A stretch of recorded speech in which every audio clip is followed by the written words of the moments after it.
Yeah, Mr. Chair. With the indulgence of Congressman Flores, Congressman Acop, the chair recognizes Congressman Acop. I would just like to ask some clarificatory questions regarding the interpellation of the Honorable Wistro.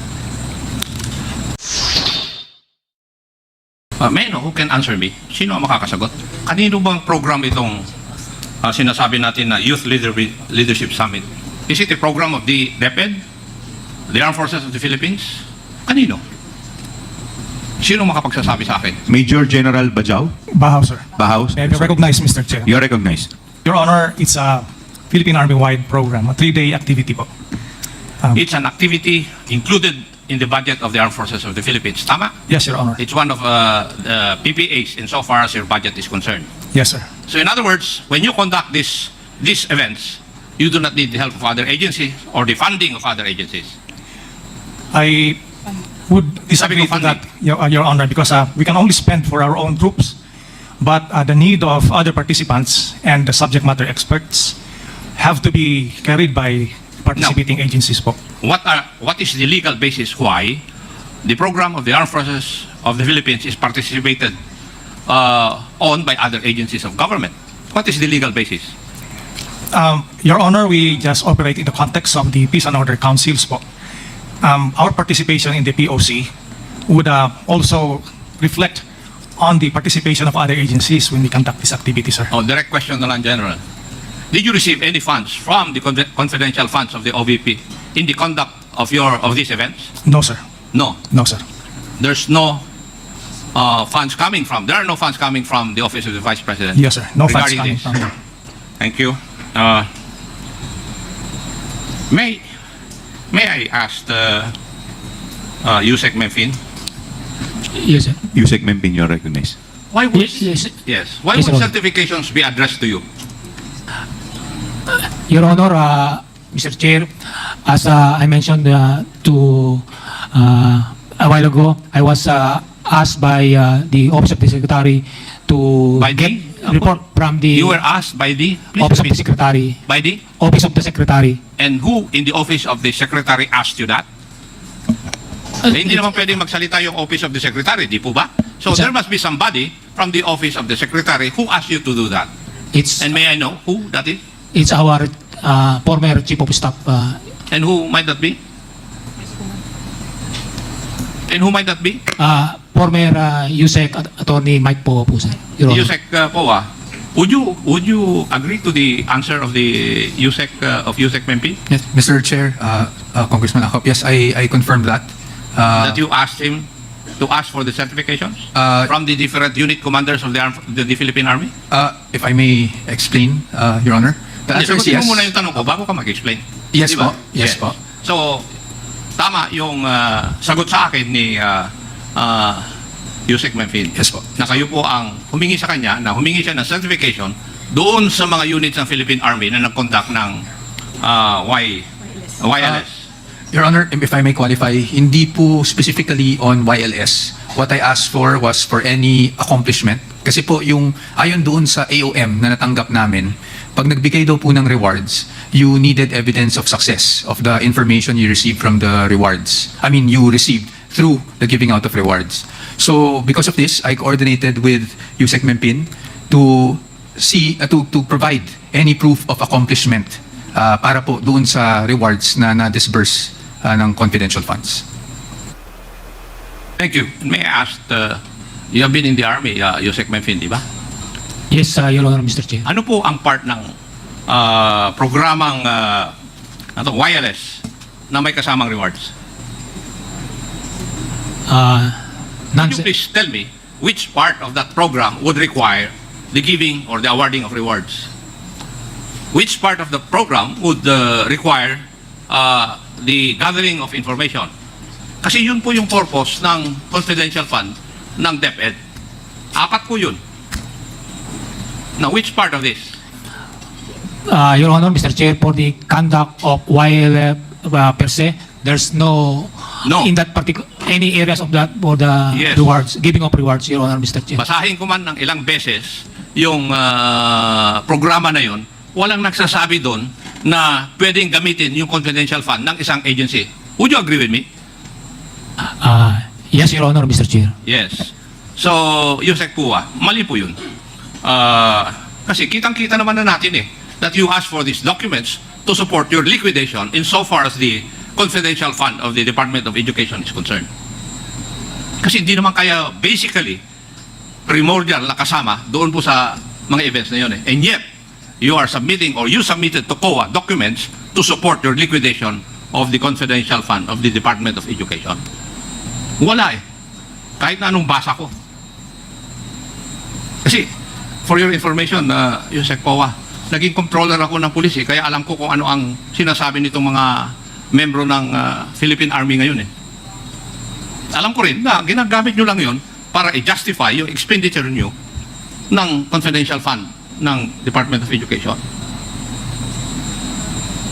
Di ba? You just use that to justify your liquidation of the fund. Hindi po ba? Yes, Your Honor. Yes. If I may also just, if Your Honor would allow me, Mr. Chair. Mr. Michael Powa, you're recognized. Basically, just to expound and just so I can inform the committee factually what happened.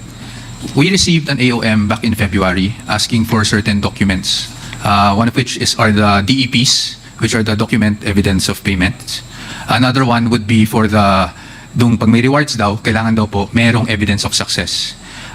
Because I am not aware on how the confidential funds are operationalized, I went to Yusek Mimpin, who is our former security consultant, to ask if there would be any document that we would be able to show the COA na meron namang success on the premise that whatever activity was conducted on the ground by the military was targeted because of information received from DEPED due to those rewards given out. Yun po yung pinanggagalingan ko.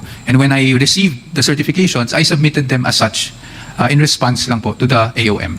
Mr. Chair, just a clarification. No?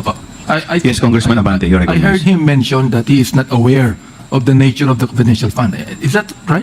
Not the nature, if I may clarify, Mr. Chair, not the nature, I understand the nature of confidential funds, but on how it is actually operationalized or used on the ground, under oath, I would like to state for the record that I'm really not aware. Hindi ko po nakita yung fund, hindi ko po alam kung paano siya ino-operationalize on the ground. Ang participation ko po ay naganap nung ako po ay OIC for finance kasi at that time, nung na-receive namin yung AOM. And then we had to respond to the AOM. And so because we had to respond to the AOM, I had to get all the documentation that COA was asking for po through that AOM. So, ibig sabihin po, hinihingi nyo lamang po itong mga documentation na to para lang ma-justify kung paano ginamit. Pero in actual, hindi talaga doon ginamit. Tama po ba? Parang ganun na pagkakaintindi ko Parang hinihingi nyo lang po yung certification nung nilabasan na kayo ng AOM. Tama po. Tama po? Tama po. Nung lumabas po yung AOM, Saka kayo humihingi kailangan nito. daw po ng evidence of success. Yes. So kahit na hindi doon ginamit, gumawa kayo ng mga documentation na parang doon ginamit. Parang ganun. Kung tama po yung pagkakaintindi ko. Hindi naman po, Kasi lumalabas po, hindi naman po doon ginamit yung confidential fund. Pero itong documentation na in-issue po nila Yusek Mimpin, yun ang sinambit natin sa COA just to justify yung AOM. Mr. Chair, again, this is just under my impression nung nakuha ko yung certification na po. The certification po kasi, when I read it, stated that they conducted yung mga YLS based on the information received from LGUs, DepEd, etc. So ang impression ko po, and again, this is just my impression, is that because of the information they received from DepEd, sinagawa nila, targeted kung saang areas yung YLS. Again, that is just my interpretation of the certification, Your Honor. And whether or not that is indeed the case, I really do not have personal knowledge to Yes, but you have no idea if the fund coming from confidential fund was utilized from LYS. Wala po kayo idea. I cannot confirm or deny that, Your tama Honor. po. Yes, the chair would like to recognize.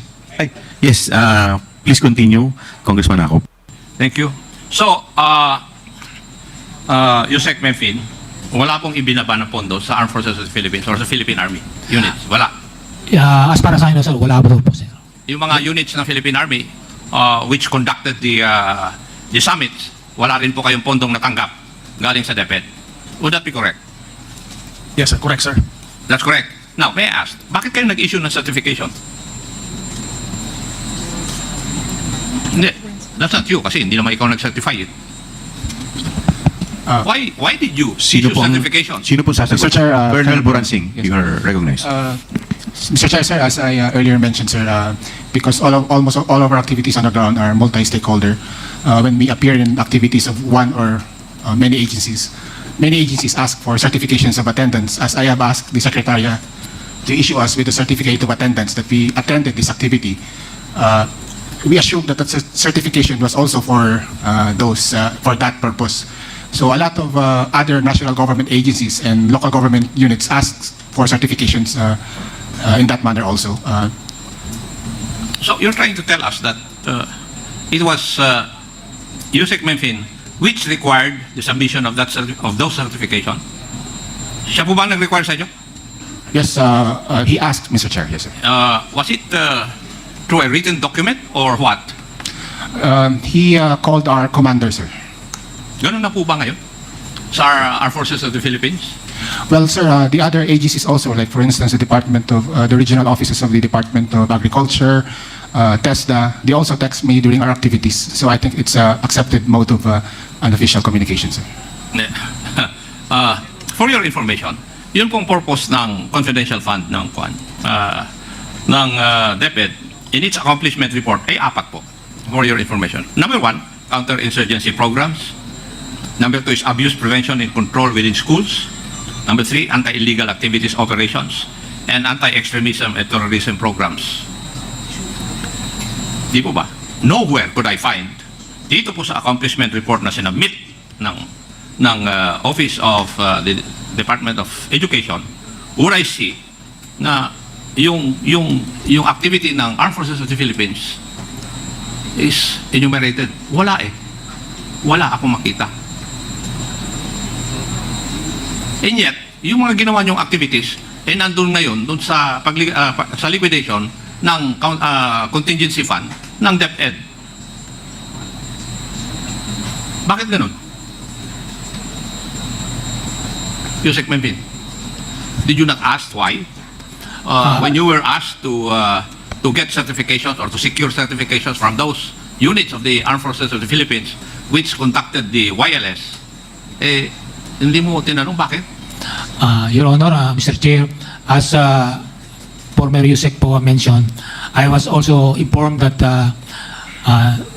the Office of the Secretary needs some impact or outcome of the efforts of the Department of Education in terms of protecting the youth, including the out-of-school youth and some IPs.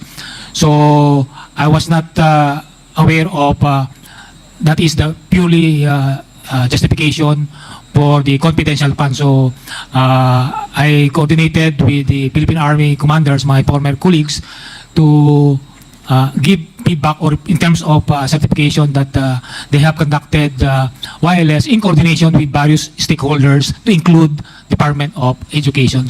So yun po yung parang pinaka-basis ng coordination ko po sa mga Philippine Army units na nandito po ngayon.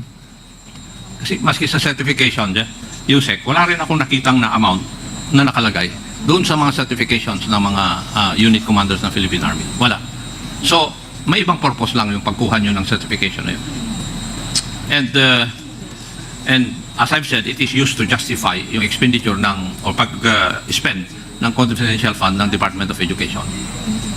Now, COA, would it be true na nagbigay po kayo ng CN o credit notice doon sa first 2 quarters ng use ng confidential fund ng DepEd? Attorney Camora, you are recognized. Yes po, Mr. Chair. May I know the basis why nagbigay po kayo ng credit notice? Kasi what I know is if you give credit notice, everything is proper. Yes, Mr. Chair. Now, bakit po kayo nagbigay ng credit notice doon sa first 2 quarters?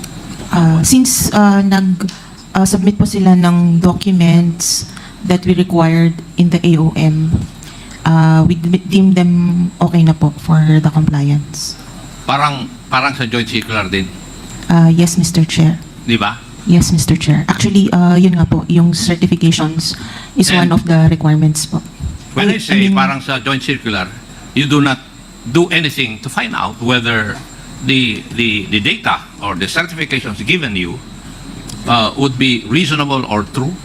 Hindi nyo tinitignan, di ba? Mr. Chair, since dun sa certifications, nilagay po nila na due to the collaboration between the DEPED and the Philippine Army, wala pong mga batang recruited. Okay na po yun sa amin. Okay na sa inyo. Pursuant to your, shall we say, circulars. Yes, Mr. Chair. Ganon? Yes, Ganon po Mr. yun. Chair. Paano nga natin mababantayan yung kwan? Kung pag ganyan ang inyong pag-iisip? Di po ba? Now, Mr. Chair, please allow me to come up with my parochial concern.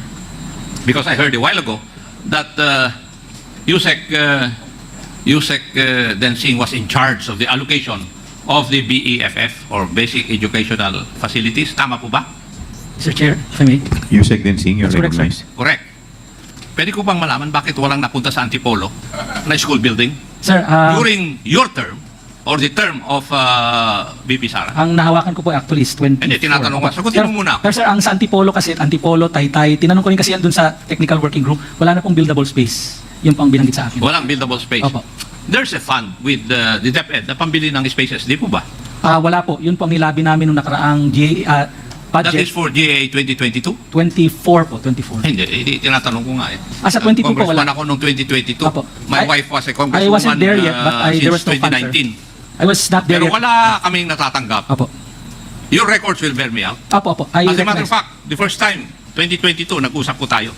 Kasi kinausap po ninyo yung mga kwan eh, yung mga members ng parties. Di po ba? And we talk. Sinabi ko yung concern ko na yun eh. Opo.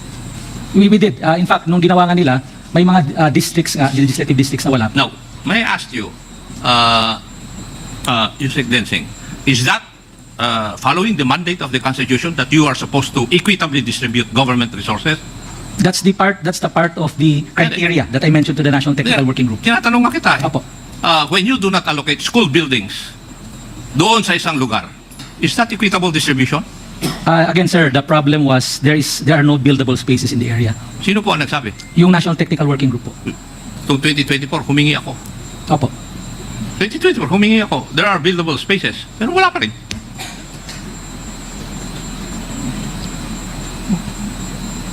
And you cannot explain that to me. Well, sir, I could not answer because the fund was really small at the time. Originally at 9.7 NEP. So what you're trying to tell me, Yusek, is that hindi po priority doon yung distrito ko po. No, sir. Priority po inyo dahil mataas po ang shortage sa Antipolo. Kasi meron pa kami 3 shifts eh. Opo. Kaya po, priority kayo, Taytay. Pero wala pa rin kami. Kung priority kami sa mata ninyo, eh bakit hindi kami nabibigyan? O Yun baka ba? tama yung sinasabi ni Johnny Pimentel. Hindi po tama yun. Hindi po tama yun. Thank you, Mr. Chair. Thank you. The Chair would like to recognize the Honorable Jonathan Kate Flores. Thank you, Mr. Chair.